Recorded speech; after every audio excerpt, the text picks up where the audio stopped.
बच्चों आज हम आप लोग के पढ़ाएंगे हिंदी। क से कबूतर, ख से खरगोश,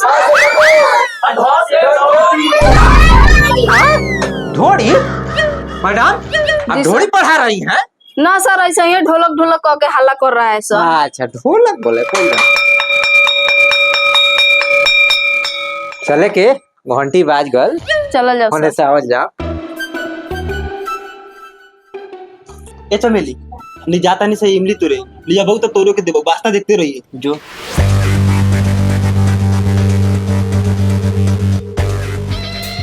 अरे बाप रे बाप रे सरवा जहां जहां जान तहां तहां जाला तैयार रहेला। कौन तोरा को लख भागेला रे? चल चल चल चल।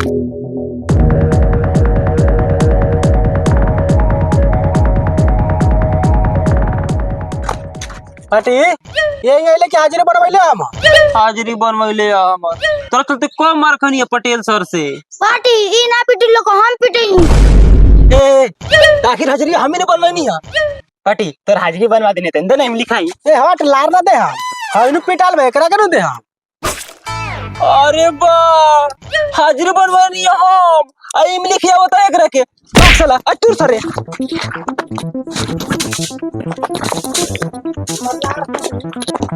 लूट सो लूट लूट लूट लूट।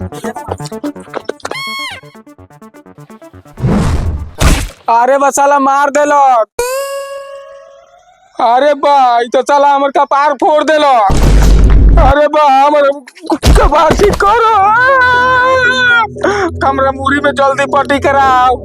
अरे बा इतना खून बहता। और साला भागता भागता। रे साला रे कहां भागा थे रे? अभी उठा ले चल साला मरा पट्टी कराओ। ए तले चल सरकारी हॉस्पिटल में। हम कहत रहनी है साले हट हट त ना हटिया। सुनीता जी सर। ये खाना बनाने वाली अच्छा नहीं है, इसको जल्दी बदलवाइए।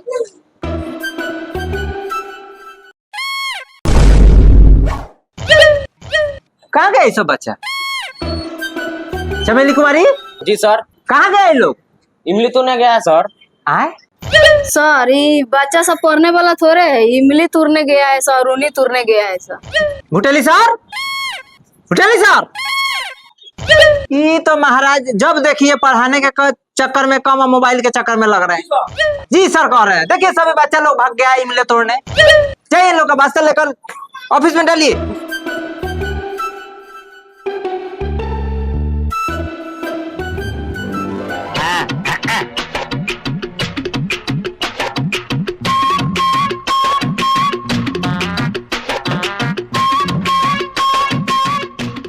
आए चलो सर जल्दी टिफिन के बेरा हो गइल है।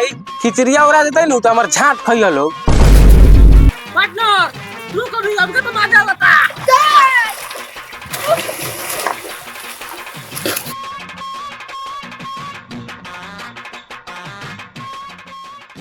पैसा माथा फुट गेले रे। गरनियो सन इमली तुरे तो हर साला कपार फोड़ देलक। ओए चल से स्कूल में खाना खियावल जात हई।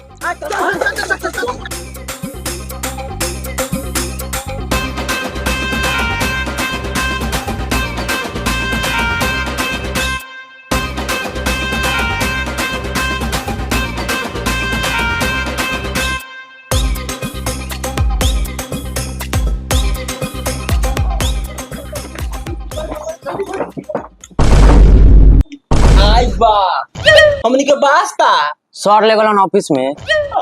तो तू कुछ ना कइले हो। पिटाए के बाद सर से। सर इधर आ गया लोग। आए इधर आ गया लोग। रे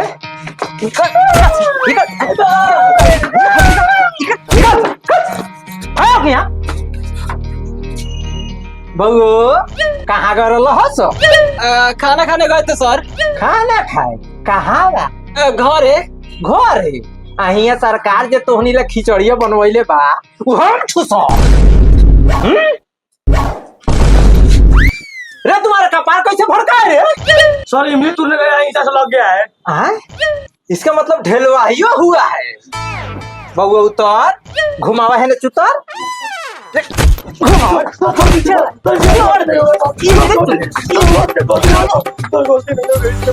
ऑफिस में तो बैग रखल ले लिए।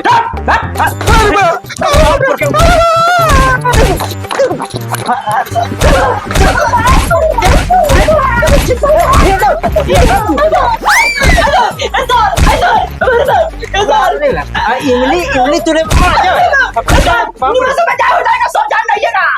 हम किधर